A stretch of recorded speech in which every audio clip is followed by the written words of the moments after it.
All right. Do we want to get started with Nicole? Bring her on. Nicole and I and Curtis had a little chat. Gosh, how long's it been, Nicole? A month since we chatted? How has life been for you? At least, yeah, it's been a while. How has life been for Nicole since we spoke last? It's been vibrant. Ooh, I like the way you did that. Very good. All right, let me give a little intro here for Nicole. Have you ever felt stuck? Do you have a dream that lies dormant? Do you wish you could have more energy? And you'll find that Nicole has just a little bit of energy in her. If you answered yes, well, you're in the right place. If you answer no, then go ahead and hang up. No, don't hang up. You're in denial, is what Nicole says. You are in denial. Our keynote tonight speaker is Nicole Greer.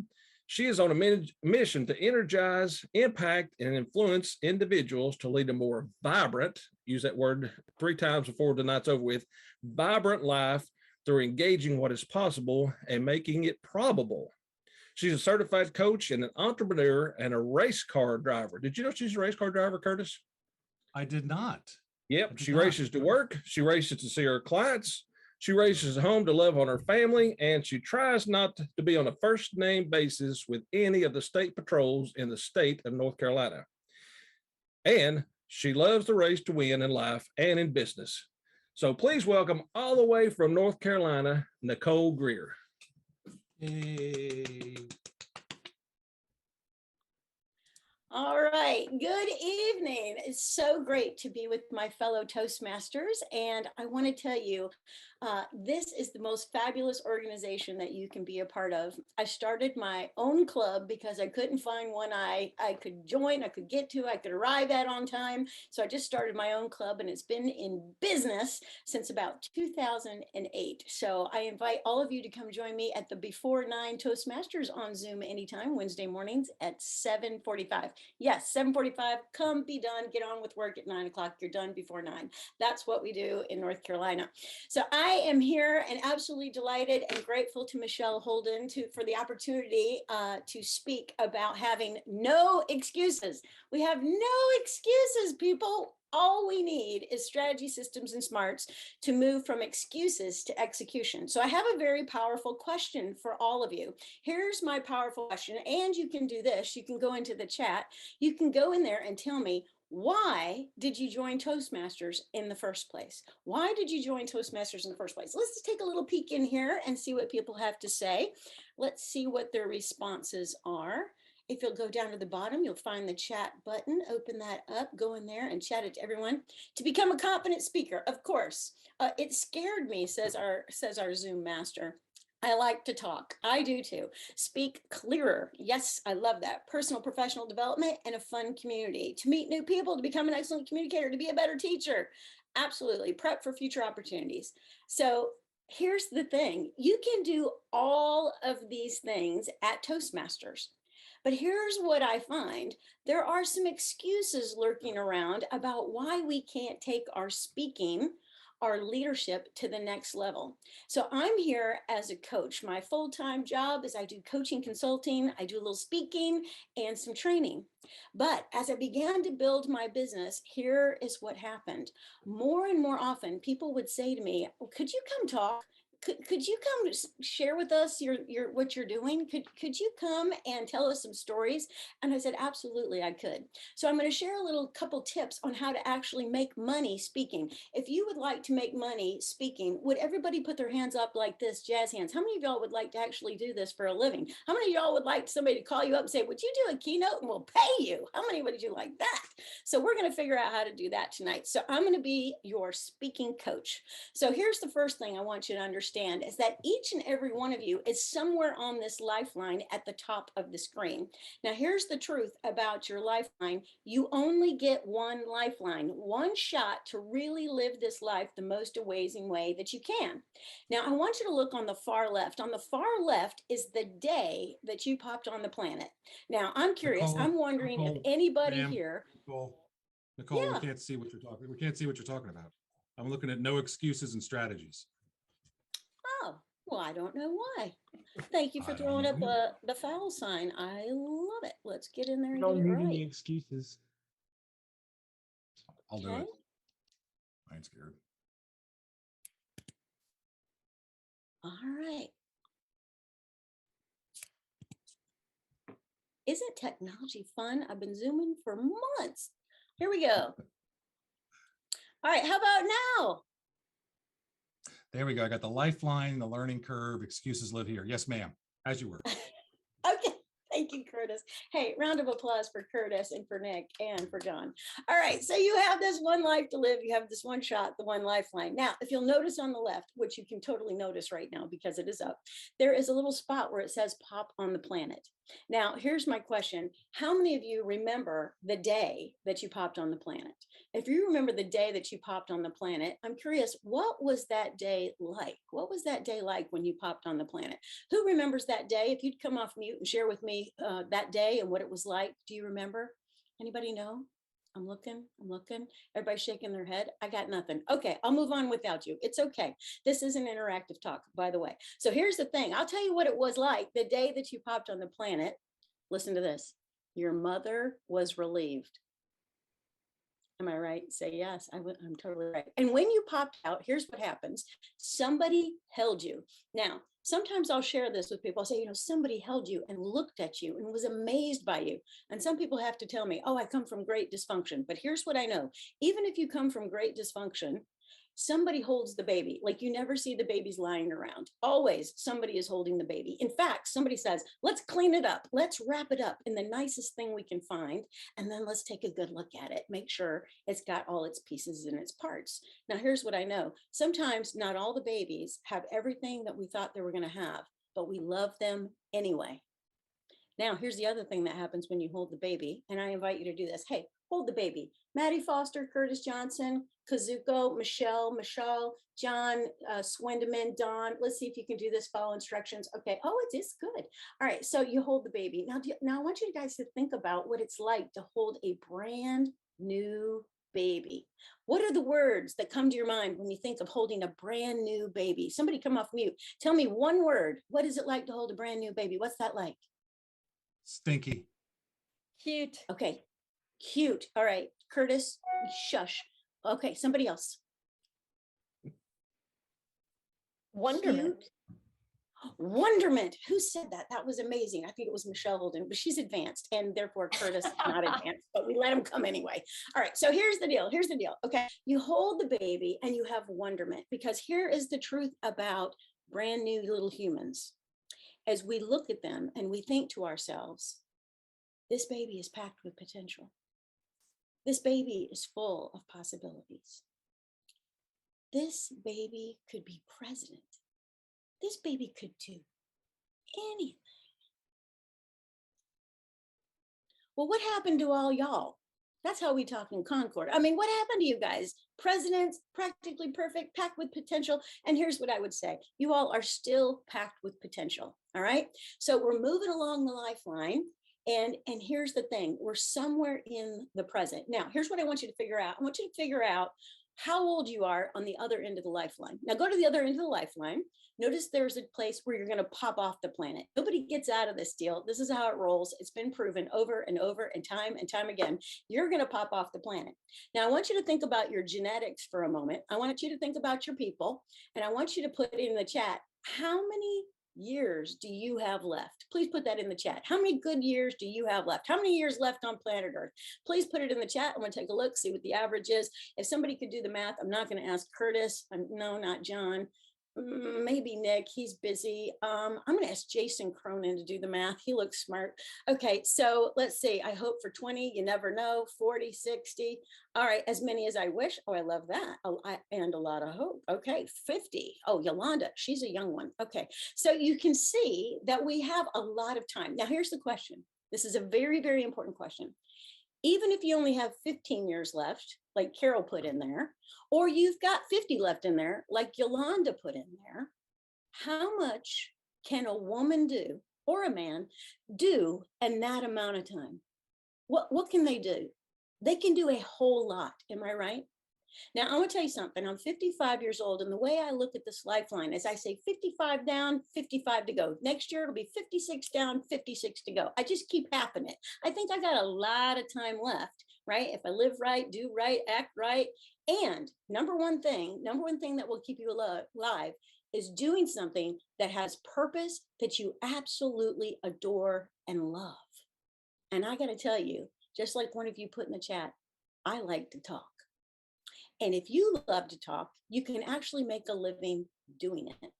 Now, as you moved across this lifeline early in your life, I bet you had adults that said to you, hey, what do you want to be when you grow up? Do your jazz hands like this. If somebody ever asked you as a child, what do you want to be when you grow up? Now, here's a curious question. Why do adults ask children this question over and over and over? What is that about? And here's my thought. I think they're looking for ideas. Right? They're like, what are you going to do? I'm not sure what I'm going to do yet. I'm 55. I'm not sure we're going to be when I grow up, but I'm looking for ideas. All right. So here's the thing. If you're in Toastmasters, I'm going to guess that your whole goal with Toastmasters was to be able to get up in front of a group and somehow get paid for it. Now, it may be that you become a keynote speaker. It may be that you are accelerated through the company. You get a promotion, you move forward, you do something amazing with your career. But you want to be in front of a group, teaching, training, speaking, facilitating a conversation that makes a difference in the world. And here's what I know. The world needs us. Everybody lean in, look into my eyes. The world needs us. People with a message, people who like to have fun, people who want to speak for a living. It is a thing the world needs. We need to spread some positivity and optimism around the world. That's what we need to do. So here's the deal. You guys tonight are going to go through a learning curve with me. Now, you've heard this thing before, this thing of learning curve, but I'm telling you, the older you get, the more you're in Toastmasters. If you're not in there giving speeches at least once a month. Now, everybody write that down. Goal number one, write a speech and give it at least once a month. All right. You have got to hone your craft. You've got to write it out word for word. You got to wordsmith it. You got to get up. You got to give it. You improvise it. You go back. You tweak it. You make it better.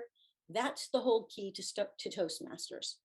And in the learning curve, here's what happens when people come to Toastmasters for the first time. And hopefully what happens to you, even if you've been a Toastmaster like me for a very, very long time, is that you show up to Toastmasters with results of prior learning. You see, every single day we can learn something new. And Toastmasters is the most beautiful laboratory to get this done. So we show up at Toastmasters and we have an opportunity for learning right there. Now, I want to tell you some truth about my Toastmasters. Okay, so I told them I was coming. I was told them what I was going to tell them. So I'm not speaking, out of class here. But sometimes we have to call around and find somebody to give a speech. Does this ever happen at your Toastmasters? It may only happen at my Toastmasters. I don't know. But here's the thing. What an opportunity to get in a room, practice the thing you love, and get an audience who's going to give you feedback and, no holds barred, help you be better at doing the thing that you love. So every time you come to Toastmasters, please sign up for a role, please sign up to give a speech and use that opportunity for learning. Now, here's the thing about giving these speeches. Every time you get up there, I don't know about you, but I was nervous as all get out before getting on here. And if you don't get nervous anymore, I think it's a problem, a little overconfident, a little cocky, a little something like that. So, you come in, you're a little nervous, but here's what I know. The more you give that speech, the more you practice, the more you are in center stage, the better you're going to get. Now, when you do that, you go against the grain and you gag. Notice G-A-G, go against grain, gag, all right? Now, here's what I know. Once you do that for a while, you're going to bounce out and rise up and you're going to operate at a whole new level. And here's what I know. You can't get better at giving speeches if you don't give a whole bunch of them. Now, here's the thing. Excuses live right there on the straight line. When we don't write a speech a month, give a speech a month, bring it back, tweak it, show it to the group again, say, what do you guys think now? Call up somebody like Curtis or John and say, help me put humor in this thing. I don't know how to do that. Help me write a joke. Help me put that in there so that I can operate at a whole new level. Now, here's the thing about the learning curve. If you took this learning curve and you light it right over top of the lifeline, it will start to look like a heartbeat after a while. right? So you'll go across the line, you'll go against the grain, you'll pop up and operate at a higher level. You'll go a little further, you'll go against the grain, you'll pop up a little higher. And this is when you are living your most vibrant life. So I had this experience in school. I don't know if any of you had this experience at school where I would get feedback. I would have evaluators on my speaking all the way through elementary school. Every time I got a report card, it said, Nicole is delightful, but she speaks a lot in class. Did anybody have that happen? Did anybody have that on the report card? Do this if you had that happen. See, we're born for this stuff. That was a compliment. That was a pointing at the thing that you're supposed to do with your life. So here's what I want you to think about. I want you to think about the fact that you have to come up with a philosophy about how you're going to use speaking in your life. Now, I'm going to use speaking in my life for 3 things. 1, to do what I was born to do. The day that I popped on the planet, my daddy said, you were talking already. Then all my teachers told me how good I was at talking. And then I found out about this thing about Toastmasters. My philosophy is I was born to speak. If you were born to speak, I want you to go like this. I was born to speak. That's me. I'm in the club. All right. So I was born to speak. Now, here's the other thing. If you're born to do something, I believe that you've got to deliver it to the world. It is a responsibility. When you have gifts and you have talents and you have skills beyond compare and you practice your craft, you got to deliver it to the world. Now, I want you to go in the chat. What is the message you would give the world if you had a speech that was crafted, honed, perfected, and amazing? All right. What would be your message? What does the world need that you know about? Put it in the chat. Let's take a look at that for a moment. What is the thing that you can talk about? It's not about you. Are you saying that to me, Curtis? Oh, no, never mind. It's not about you. No, it's about somebody else. Positivity. Yes, Katrina. Saving our planet. Yes, it is. You know what Daddy would say? Excuse my language. It's going to hell in a handbasket. That's exactly right. All right. Redemption. Yes. Better choices. Neutralizing anxiety. One can always get better. Mental health in kids. Oh, my goodness. We have got to get ourselves on stage, and we have to be shameless self-promoters to get ourselves there. Having faith, reinvention, life is great, no excuses, absolutely. So I want you to put together what your philosophy is about speaking. I want you to examine, right, what the basic concepts that you want to talk about. I want you to get your school of thought together, and I want you to figure out the guiding principles that support all of those things that you just put in the chat. I want you to come up with a set of beliefs that you want to convince other people to believe. And that is what your speech needs to be about. It needs to be your philosophy from your heart, from your soul, that supports this message that you want to put out to the world. Now, here's the thing. Just like John said, we have been behind screens for about 2+ years now. And I am really advocating for everybody to get back in person at the Toastmasters, because here's what I know. There is good juju in the Toastmasters room. Now, I know you got to get up, and John's got to put some pants on, and, he's got to get in the car and drive across town. It's a hassle. I gotcha. But here's what I know. When I get in the room, I am going to get energy from you. Now, it is very challenging to get energy through this screen a lot of the time. Now, we were using humor earlier, and that really helped soften up this room, right? But, we were in this room waiting for everybody to arrive, and there's just this weird, quiet thing going on. I mean, if you were here and it was a little weird and quiet, say, yes, it was. Nicole's telling the truth. Okay, but here's the thing. I get in a live room with all of you. There is amazing, amazing energy. So I want to encourage you to come back. Now, many of you have probably read this book by Napoleon Hill. It's called Think and Grow Rich, right? So again, if you have done Think and Grow Rich, do this, okay? I have read it many, many times. If you haven't read it, you need to read it. What are you doing? Read it. So this book talks about the fact that human beings give off a thing called ether, all right? And what he's basically saying is we give off a vibration. My vibration goes across the room, bumps up against the CO2 molecules, the oxygen molecules, the dust molecules, whatever, the COVID molecules, and it goes across the room, and it gets on top of Danny. It gets on top of Curtis. It gets on top of Kristen. It gets on top of Michelle. I hope I'm saying your name right. And Katrina. Okay. And immediately they start to be vibrant. We need each other to encourage each other. So I want to encourage you to get back in the room so that we can be full of energy and we can show how bright we are and we can strike each other with our messages. Now, I want to share this statistic with you. Each one of you in here has this every day, a number of these things a day. All right. So here's the insider scoop. Okay. Each day you have 15,969 thoughts a day. Now, is that impressive? That's pretty impressive, right? 15,969 thoughts a day. That's great. Fantastic. Wait, sorry. There's a second statistic I got to give you. The second statistic is that there's only a certain percentage of these that are fresh thoughts. So I'm curious, go in the chat for me if you would. What percent of your thinking is fresh every day? What do you think? What percent is fresh? Let's put it in the chat. Okay, Jason, he knows because he's the holistic wellness and fitness coach to everyone. Oh no, that's everyone on the call. 10, 10, 22, 5. Okay, the answer is 10. You guys nailed it. All right, so you must have heard this speech. So it's 10%, 10%. Now, here's the thing. When you are participating in writing and putting together messages that are going to save the world. Do y'all remember when you popped on the planet, you were full of potential, practically perfect. You could do anything you wanted and you could save the world. You can still do it, but you're going to need to sit down and get, again, that speech written out, word for word, honed, tweaked, the humor, the statistics, everything in it that you want in it, so that you can go out into the world and give it. And going to Toastmasters is just the place to do it, because everybody out there is talking about the same thing they talked about yesterday. 90% of what people talked about and thought about yesterday, they're going to think about today. Now, again, my question is, do they need you? Shake your head like this if the world needs you. Now, I don't know about you, but the world is a hot mess. If you think it's a hot mess, keep shaking your head. Yes, it's a hot mess.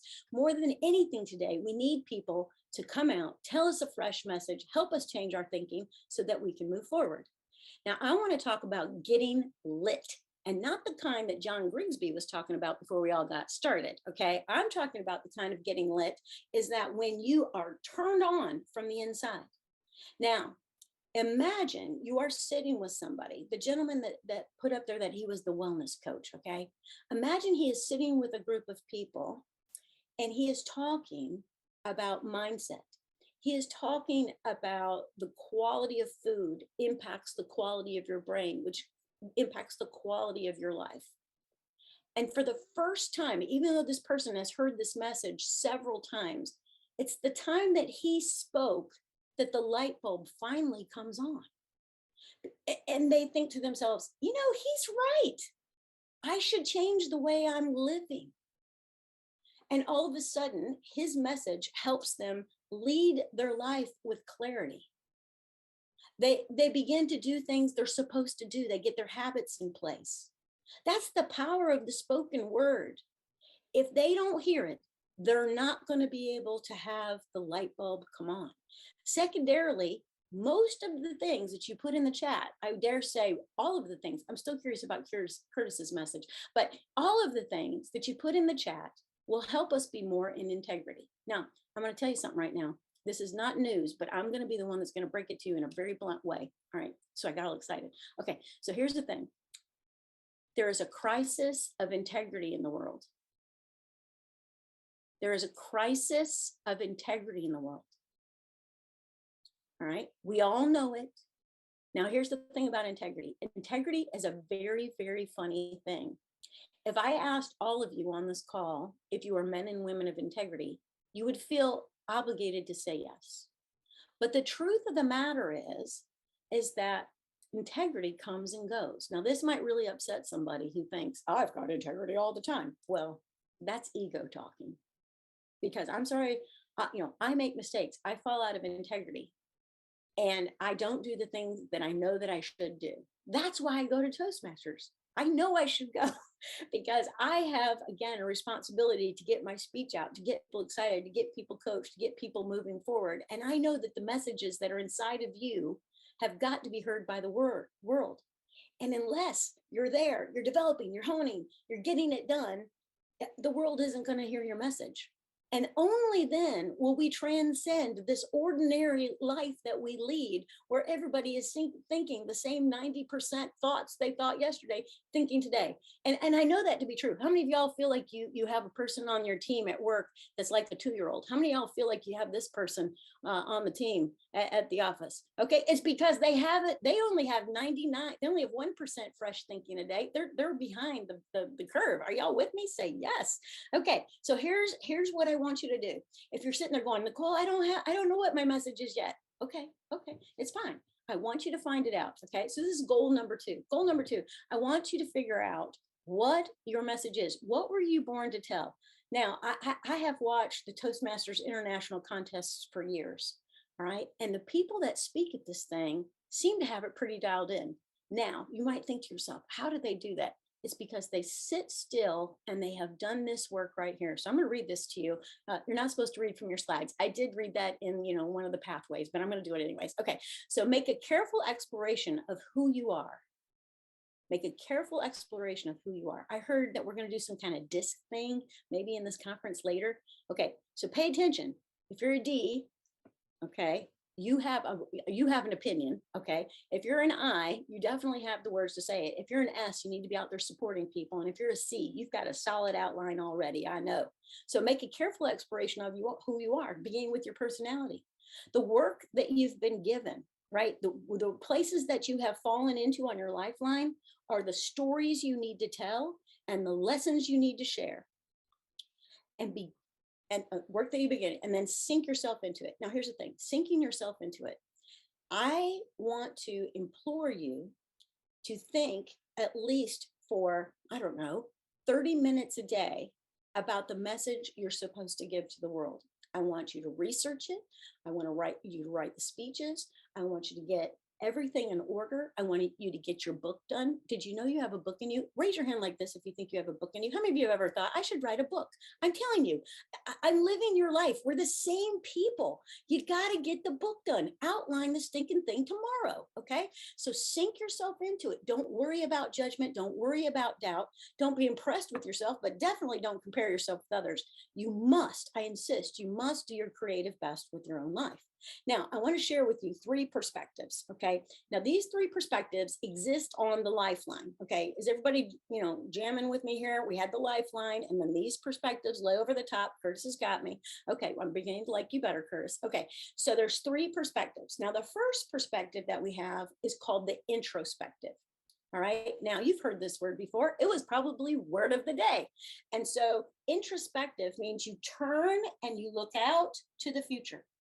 Now, I don't care how far out you go, but you got to go further out than tonight, further out than tomorrow, maybe even further out than the weekend. All right.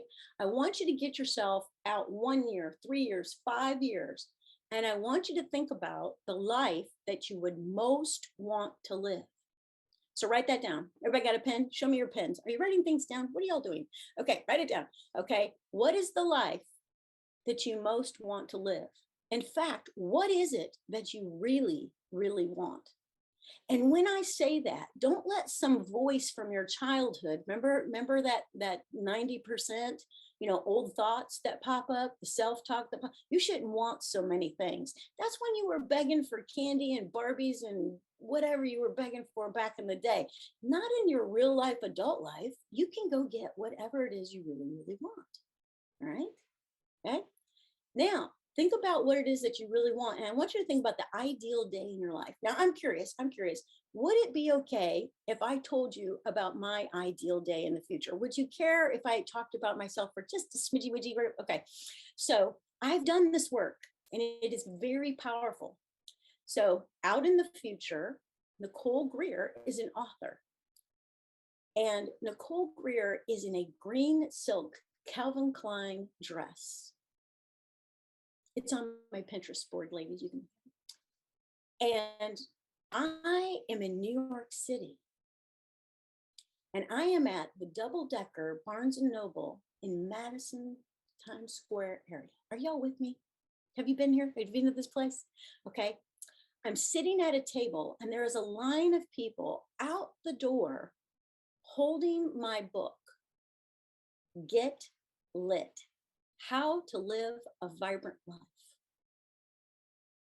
And I am sitting behind the table, and people are walking up to me and telling me how this book helped them.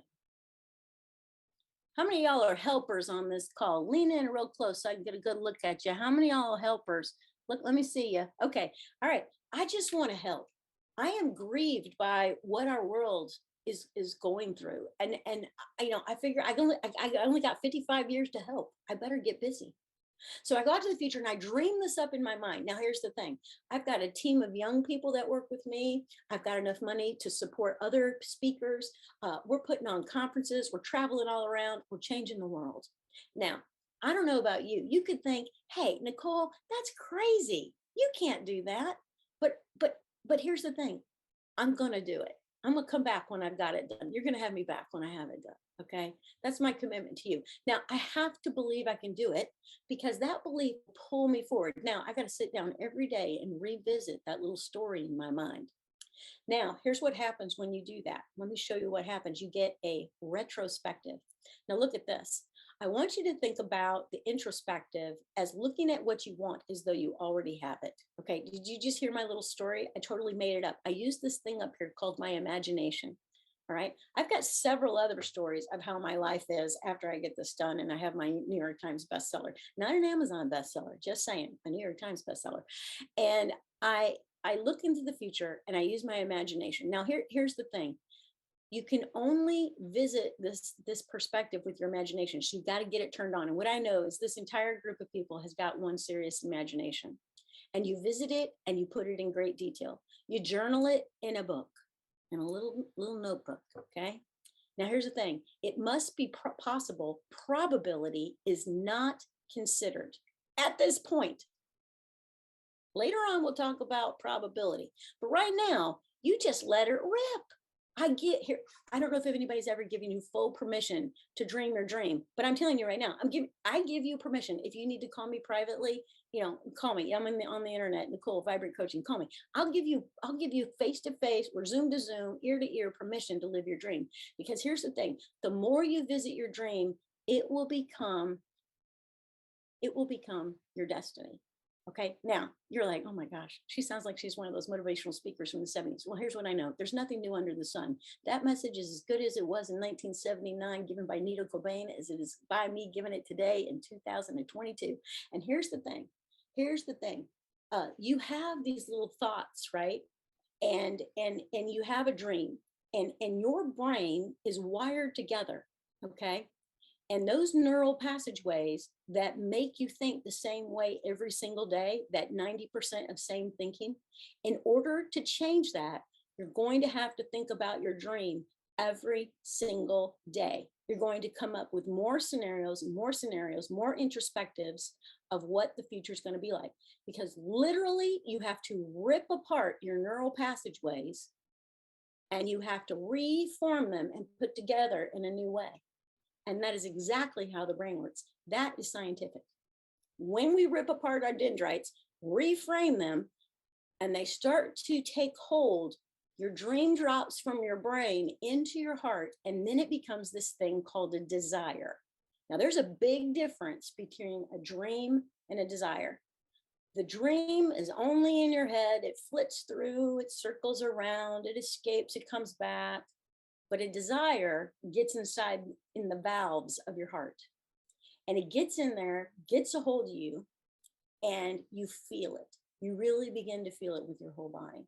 Now, after you continue to do your introspective, it'll eventually get down in your belly. Y'all know what I mean by your belly, okay? In your soul. And your dream becomes a desire, becomes a destiny. It's like, this is what I'm doing. This is how it rolls. This is how it's going to be.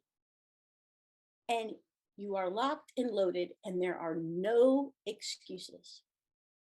So that is your other goal, is to keep working this introspective, retrospective, and your prospective, goal number 3. So let's talk about the retrospective. So I'm out in the future. I'm talking about speaking at the Barnes and Nobles up in New York City. It's going to be fantastic. We'll go for sushi right after. And so we're up there speaking. All right. Now I want to turn around from the future and I want to look back to the present. Now notice that my retrospective has nothing to do with the past. Zero. Okay. Now, no excuses. How many of y'all came from great dysfunction, like I mentioned earlier? Anybody come from great dysfunction? Everybody have a hard start? Anybody start with nothing? Anybody start with, issues? Anybody have any of that? Okay. I think most of us. I'm over the past. I'm over COVID. I'm over the whole thing. I'm moving forward. The only place I can make a real difference is in the present. Have y'all figured this out? I mean, this is the most amazing revelation. In the present, right now, in this moment, is the only place that I can make any kind of impact on anything. So why am I living in the past? And excuses are based on things from the past. So here's what we got to do. We got to look back from the future to the present and get a retrospective. Now, the retrospective, you do this. You consider to yourself, you think to yourself in your quiet time, when you're up in the morning, you're dreaming up your scenarios, you're dreaming up your introspective, you think to yourself, I want you to consider every step it took to get to that future place. So I just want you to think about what if I'm at Barnes and Nobles today and I'm in Concord, North Carolina. Okay, so what is it going to take to get there? Now, Edwin Way Teal said, no path is ever truly trod unless it is trod both ways. Okay, so here's the deal with Edwin Way Teal. He knew that if you took a walk in the woods and you went out about halfway through the day, you're walking 3 or 4 or 5 miles one way. Okay, that's what Napoleon Hill would say in Think and Grow Rich. You should read it. Did I mention that? So you go out and you're walking 5 miles in the woods. Now all of a sudden the sun's about to go down and you realize to yourself, oh, I better get back. All right. Now you're walking on a path that has little symbols, little triangles, little white triangles. And you're like, I see the little white triangles, but I'm really not sure. I'm a little nervous. Have y'all ever been in the woods, a little nervous? The sun's going down. You're not sure you're going to make it back to the parking lot. Okay. So all of a sudden you get this fear. Do not miss that. The path is laid out, but you haven't traveled it before. So you're all fearful. Okay. You get back to the parking lot and you're like, that was a close one. All right. Made it. All right. Back in the car, lock the car, off we go. Now here's the truth. If you sit up every day in the morning, first thing in the morning, you visit your dream, you rip apart your dendrites, you do some fresh thinking about your life. Where do you want to go? What do you want to have? Where do you want to be? All right. You start to reframe it, refocus it, get excited about it, start setting up those dendrites in another way. And then you figure out and you think about, here's what it's going to take to get where I need to go. It will unleash a flood of creativity and hindsight will become foresight. So that old thing about like if you want a red Corvette and then all of a sudden you start driving around, you see red Corvettes everywhere. That one, that old story, that's an old Toastmaster thing. Okay, so it's the same thing with your life. If you imagine what it's going to take to get where you want to go, you're going to start to see things after you get up out of your chair all day long, every day. They're going to help you get where you want to go. So I'm going to tell you a quick story. Just Monday, I was doing training at a company called Bloom in Denver, North Carolina. This guy's in the room and he's from Austria. This is a manufacturing facility. And we were talking about goal setting. And I said, I'd like you to work on one professional goal and one personal goal. And so he says, okay, well, I'll tell you what my personal goal is. I would sure like to get a green card. It's impossible to get a green card. He is grieved about it. All the people in this class love this guy. And they don't even know his situation. Now, I'm going to tell you something. All he had to do was speak his wish, and immediately everybody went to work to help him. All right. Now, after the class was over, they were all talking to him. After the class was over, the HR gal comes up and whispers to me, and she says, I guess he doesn't know that we'll pay for that. You know what the impediment was to getting his green card? $20,000. And do you know what the company's going to do for him now? Give him $20,000. They didn't know he wanted his green card. He didn't say what he really wanted. Are y'all with me right now? $20,000. Like that's just this week. Okay. So hindsight becomes foresight. Now, here's what I know. When you put those two things together, you get what I call a prospective. And a prospective is executing what is unfolding from creative fusion. The fusion of the prospective and the retrospective come together, or the introspective and the the introspective and the retrospective come together. All right. Now, here's the thing. There's always a cynic in the group, even at Toastmasters. I don't know who you are. I can't pick you out of the crowd, of the lineup I got up here. There's always a cynic in the crowd. And that cynic says, how do you know that'll work? How do you know?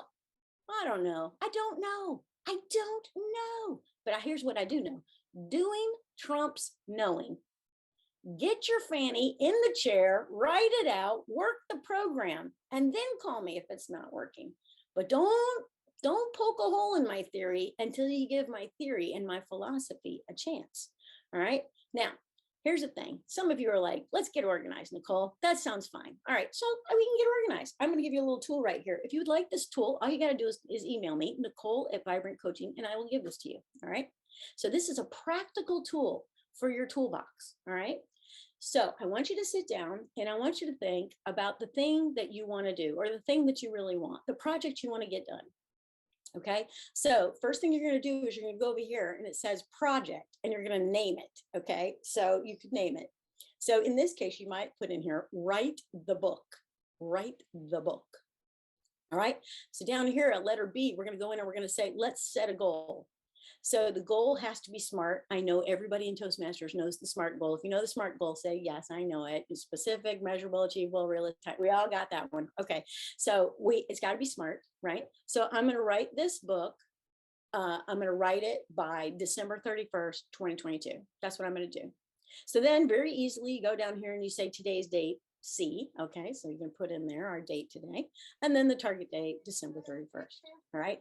Now, over on the right is where you're going to put the results of writing this book. Okay, so come off mute. If you wrote the book that was the New York Times bestseller, or put together the keynote that became in demand, $20,000 a delivery for the conference at Novant Health in Charlotte, North Carolina. Who was the wellness guy? All right. So you put together the keynote that Novant, okay, who has deep pockets, wants you to come and open up their conference. Okay. What would be the results of you traveling all around, giving your speech and writing the book? Somebody come off mute and tell me what result you might hope would happen. Somebody come off mute. What would be the results of doing this incredible work that I think everybody on this call was born to do? Jason. Come off mute. But you basically build integrity, and you also may actually, your company or your program may blow up, and you might get so many people interested in your program because you have a book for integrity. It also gives you professionalism, and also your program maybe sell many books. You may have all the books included in your program, and your company may go from nothing to something overnight. That's right. And so, Jason, how many people will you employ? I hope to employ about at least 20 people. Right now, I'm a solopreneur right now, but I hope to employ much more, make a much larger company. Okay, so you employ 20 people. How many people will have the ability to buy houses if you employ 20 people? Hopefully all 20, if I could pay them well enough. Okay, and then how many of their children will go to college? If that's their choice, definitely all of them, unless they choose not to. Okay. But yeah. And which one of them is going to find the cure for cancer, Jason? At least 5% of them, hopefully. Okay, you don't know, but here's what I do know. If you don't get the book done, none of this stuff can happen. Now, I don't know what's in the trajectory. I don't know, but I do know doing beats knowing. Okay, right? So that's the thing. All right. So I want you to write down the results of whatever this book is going to bring. So it could bring that it brings you wealth. You could buy your first home. You could, employ people. You could change the economy. Okay, I'm going to tell you a real quick story. I went down to Waco, Texas. All right. Does anybody know this woman named Joanna Gaines? Does anybody know about her? Is anybody familiar with Joanna Gaines? Okay. So I went to business down in Dallas. And so I took my assistant with me and she goes, Joanna Gaines is only about an hour and 20 minutes from there. We should go down to her place on the weekend. We should go to Magnolia. I said, okay, let's go down to Magnolia. Now I'm going to tell you something. Waco should be so grateful to Joanna Gaines. All right. You should see this place. It is pristine. It is beautiful. I spent way too much money there. I ate at the food truck. I went to the thing. I wished she was there. I went in the little chapel she saved. She's leaving a legacy. But you know what? One day she had to sit down and go, I think I should paint this piece of furniture right here and see if I can sell it at the flea market. That's how she got started. You with me? We got to get started. Just start already. All right. So we've got our results over here. Now, here's the thing I want to leave you with. Here's the most important part of this whole thing. All right. Notice that we've got results on the right. That's the fun stuff. This is all the stuff that could happen. Now, notice that I'm not going to go straight into the strategies for writing the book, putting the speech together, building the business. I'm not going to do those things right out of the gate. The first thing I'm going to do is I'm going to work with my brain. Have I mentioned that your brain and thinking is a very important part of this whole process, right? We got to get our thinker thinking, all right? Now, your brain has three parts. This is a metaphor for those of you who are medical, all right? So your brain has three parts. The first part of your brain is the idea part. Your brain goes to and fro looking for things like, you know what we could do? You know what would be fun? You know what would be exciting? You know what we should do? Your brain comes up with all of these ideas. Isn't it wonderful? Gosh, we're so blessed, right? Isn't it amazing that we got this brain? Okay. Now, the creator put a second part of your brain in your head to keep you safe. Okay. So how many of y'all have ever done anything stupid and you've regretted it? Anybody have this experience? Anybody have this experience, done something stupid and regretted it? Okay. All right, good. I'm in great company. All right. So me too. So I've done stupid things and I've regretted it. And the second part of your brain pops up and goes, hey, be careful. That's dangerous what you're thinking about right there. Hey, calm down. Right? That second part of your brain throws up obstacles for your survival. Okay? That second part of your brain throws up obstacles for survival. Now, some of you are thinking, gosh, I wish my teenager had that second part of their brain. They do. It's just suppressed for a little while, and then it comes back. But anyway, so those obstacles are in there. Okay? Now, usually we try to push the obstacles. We're like, don't look, ignore that, but I'm telling you, look at the bottom of this sheet right here. It says all those things that seem to oppose our goals are actually the raw material for achieving them. Let me read it again. You're welcome. All those things that seem to oppose our goals are actually the raw material for achieving them.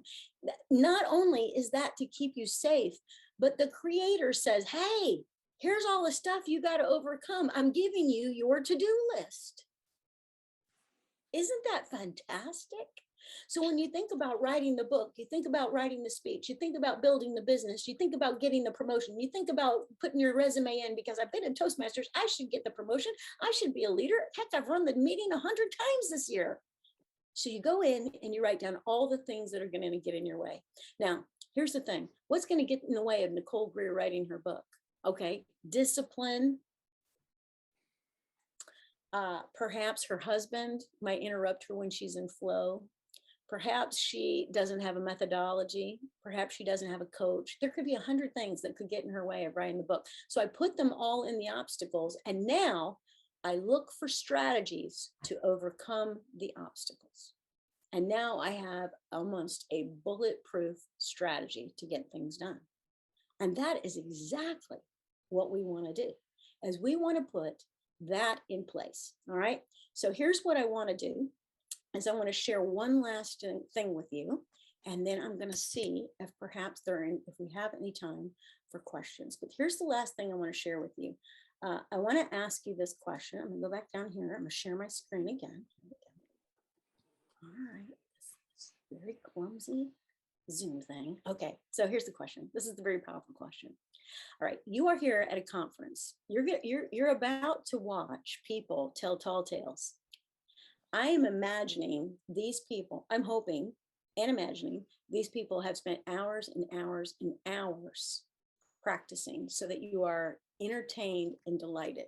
And I want to tell you something. The world needs delight in entertainment, and they need to see talent in action. So we're going to be delighted by this, right? So think about the work they put in. What is your next right step? What is the thing that you're going to do? When are you going to go out to the future and think about what it is that you really want? Are you going to call me? Are you going to email me? Are you going to get the vibrant strategy? Are you going to do something different instead of thinking the same 90% of thoughts you thought yesterday, today? I want to invite you to walk down another street. Now, y'all are going to want to Google this up just as soon as I share it. Now, this is not mine, okay? This is from a woman named Portia Nelson. And this was given to me by my mentor. All right. Now, my mentor is an amazing, amazing woman. She's in Toastmasters with me. She's 74 years old. And I used to tell her all the time, all the excuses about why I couldn't do what I wanted to do. This is in the way and that is in the way. And she said, honey, read this. And this is what she gave me. She said to me, Nicole Greer, read this. Chapter 1, I walk down the street and there is a big hole in the sidewalk and I fall in. I am lost. I am helpless. It isn't my fault. And it takes me forever to find a way out. Chapter 2, I walk down the same street. There's a deep hole in the sidewalk. I pretend I don't see it. I fall in again. I can't believe I'm in the same place, but it's not my fault. It took a long time to get out. Chapter 3, I walk down the same street. There is a deep hole in the sidewalk. I see it is still there. I still fall in. It's a habit. My eyes are open. I know where I am on the lifeline. It is my fault. I get out immediately. Chapter 4, I walk down the same street. There is a deep hole in the sidewalk, and I walk around it. There's one more chapter. Chapter 5, I walk down another street. So here's the invitation, my fellow Toastmasters. I want you to give a speech a month. I want you to fill out the vibrant strategy. I want you to email me for it. I'll send it to you. I want you to get some goals. I want to get your philosophy written down. I want you to get your message together. I want you to help me save the world. It's been my distinct pleasure. It's back to you, Toastmaster. All right. Thank you, Nicole. How wonderful a speech. And I know Curtis has some questions to ask, but before we do, I want all of our Toastmasters to come off screen. I got to looking around and all I see is these black screens with white names on them. Let's see some beautiful, wonderful faces smiling. Nicole, she gave a great challenge to us, and I hope you have been taking notes. In my WDTM journal, our 2022 spring conference journal, guess what I've been doing? I've been taking notes. That's exactly what it's for. If you've got this journal, take notes. Nicole just gave us a gold mine. I've got a gold mine on page 1 already. Okay, take notes on it. I'm out of notes on page 1. I want to go to day 2 already. Absolutely wonderful. Curtis, you got any questions for Nicole before we move on? The biggest one that I'm seeing in the chat is, can we get these slides? Would that be possible? Okay, can you please email them to me at kristen.phillips@nissan-usa.com? Thank you very much. I appreciate that. Most certainly. And then the second question that I've got is, what would you say, and briefly, because as Toastmasters, we're all looking at the clock, and I know we're supposed to be on break right now. Hold your bladder, cross your legs. This is good stuff. Briefly, what would you say to somebody who wants to speak every month? They want to speak every month. I have no idea what kind of content. I don't know what to talk about. Well, Nicole, may I put you on the spot and ask you, what would you say to that person? Okay, the first thing I want you to do is I want you to do this exercise, and it's called points of light. So quickly, the day you popped on the planet to the day you're at right now, and I want you to think about the moments in time that were most amazing in your life, where you had a revelation, a lesson learned, or a turning point. And I want you to get all those stories, because here's the deal. You'll have a philosophy about what you want to talk about, right? So whether it's wellness or leadership or whatever the thing is, but you're going to need to pepper it with stories. So first thing I want you to do is I want you to come up with amazing, amazing stories. I want you to have at least 10, and you can insert them and take them out and put them in different places all the time, but you need to become a masterful storyteller. So that's the first thing I want you to do. I want you to get 10 amazing stories you can use in all sorts of different places. Then I want you to go look up a guy named Doug Stevenson, Storyteller Theater, and I want you to read the book, Storyteller Theater by Doug Stevenson. Maybe Zoom Master Nick will put that in the chat for me. Storyteller Theater by Doug Stevenson. All right. And he talks about his $1 million story. He talks about he's made $1 million sharing this story. He puts a different thing around it every time he tells it. It's about streaking in California. He's made $1 million giving this streaking story. He talks about customer service, tells a streaking story. Talks about sales, gives a streaking story. Talks about leadership, tells a streaking story. That's what he does. Makes $1 million. Outstanding. That's wonderful to know. We'll write that down. Storytellertheaterco.org or storytellerstheaterarts.com. I don't know his com and his dot, but it's Doug Stevenson. When you find him with Storyteller Theater, you'll have magic. Got it. I'll find it. Okay. All right, John, we're good, sir. Back to you. All right, then on WDTMradio.com, I'll put the link to Nicole's. I'll put it in the chat, but I'll also put it in on the webpage there. I'll have follow-ups from the conference this weekend. And right at the top will be Nicole's email that you can get more information from her, okay?